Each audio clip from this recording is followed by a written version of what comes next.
There comes a point in life when the pursuit of novelty becomes a distraction, not an enhancement. That point for most comes subtly, quietly, around the age of 68.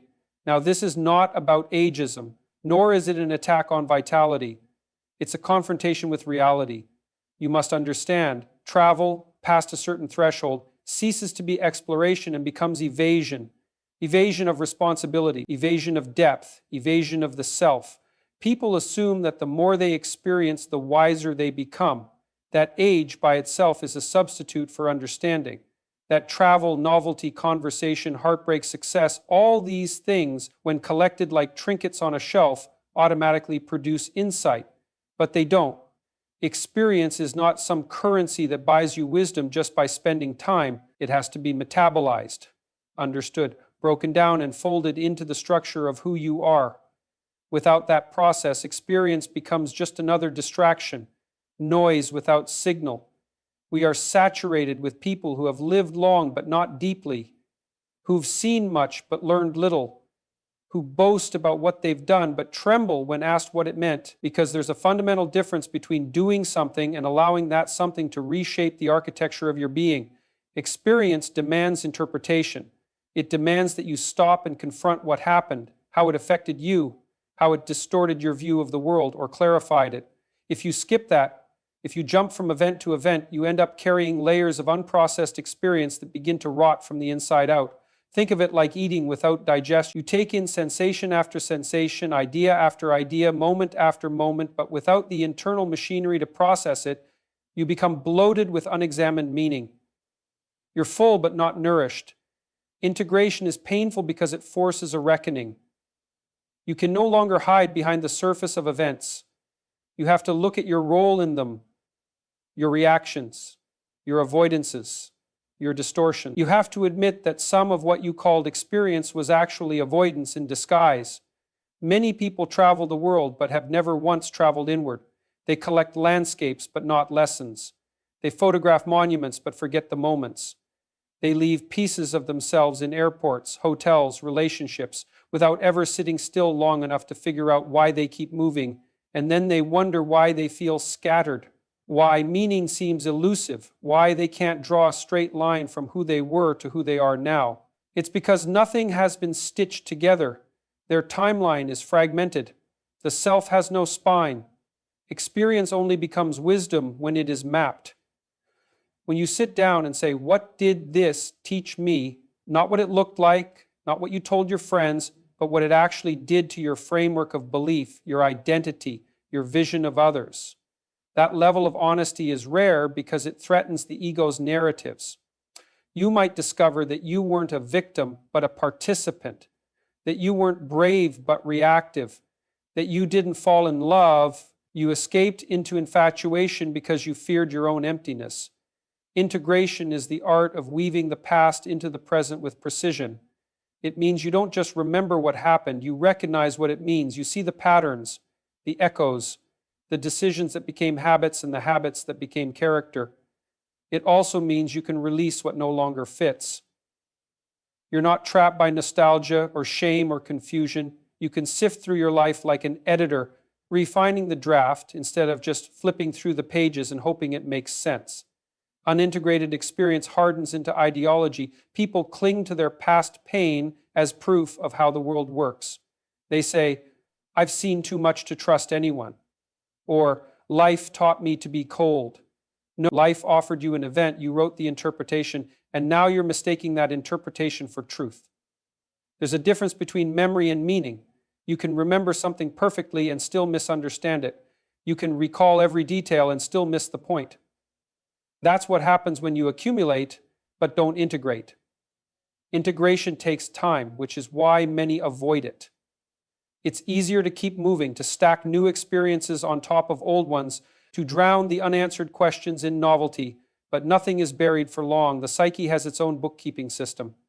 Everything you don't confront waits for you, and if you're not careful, the more you experience, the more disconnected you become. You lose your center.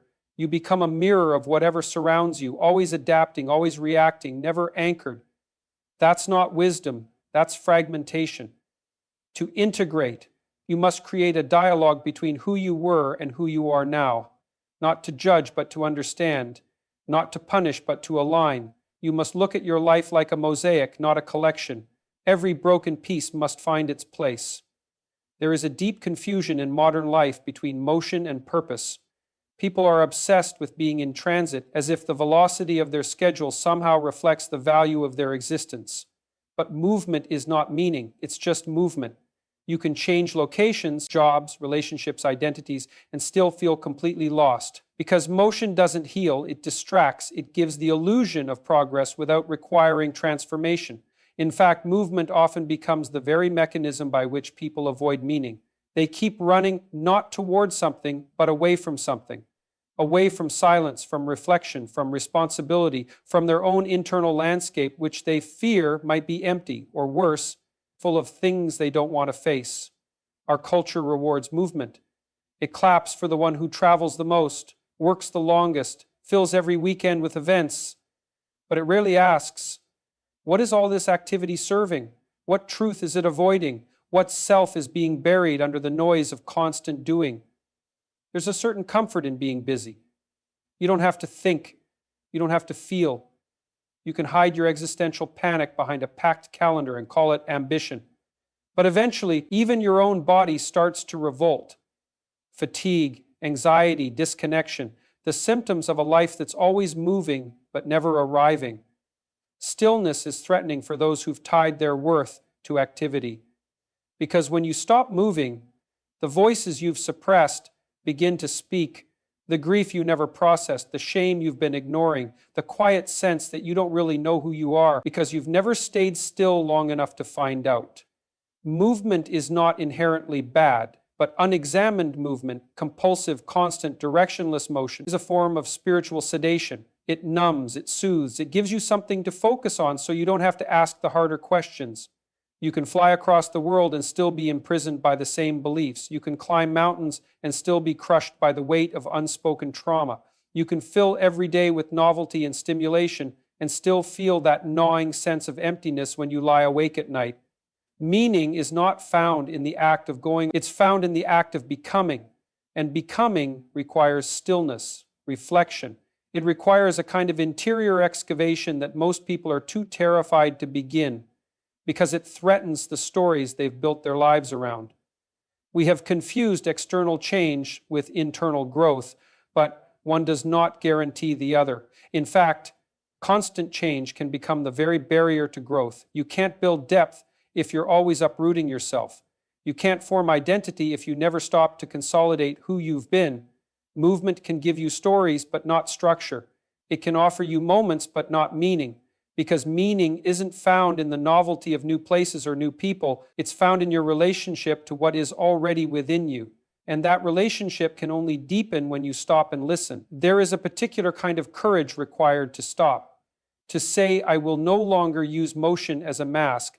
I will confront what I've been running from. I will let the silence speak. And I will not move again until I know what I'm moving toward. But that's terrifying for those who've built their identity on momentum.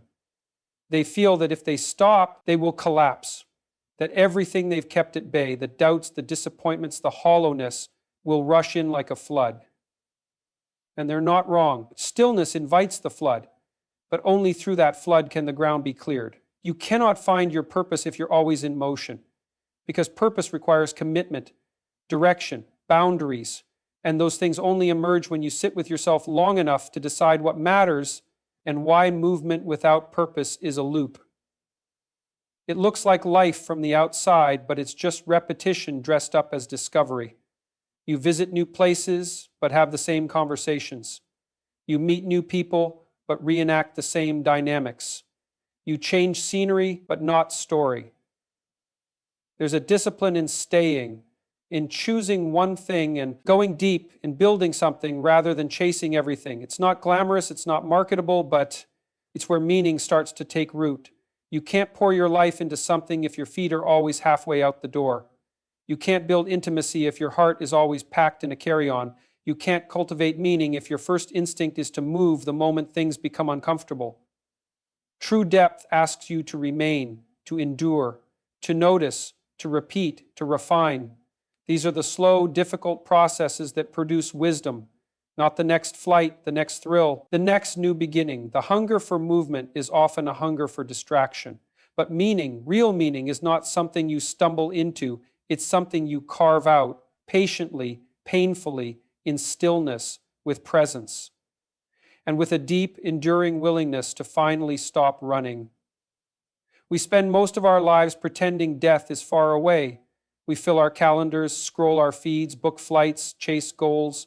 The illusion of unlimited time is a sedative, but at a certain point, often quietly, sometimes violently, mortality walks in and sits down beside you.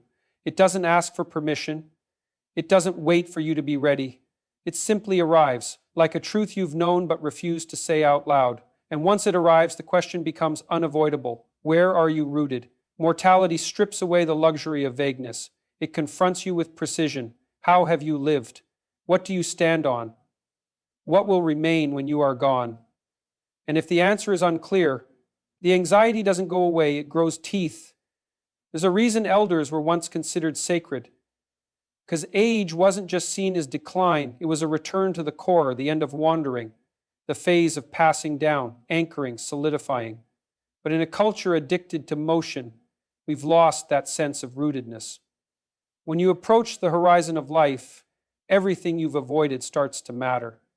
Not the vacations, not the applause, not the distractions, but the foundations. What did you build that lasted? Who did you become when no one was watching? Where do you truly belong? Rootedness is not geography, it's identity. It's moral structure. It's a way of being aligned with something deeper than preference or convenience. Mortality demands that you return to that alignment, because without it, you face the end in a state of disarray.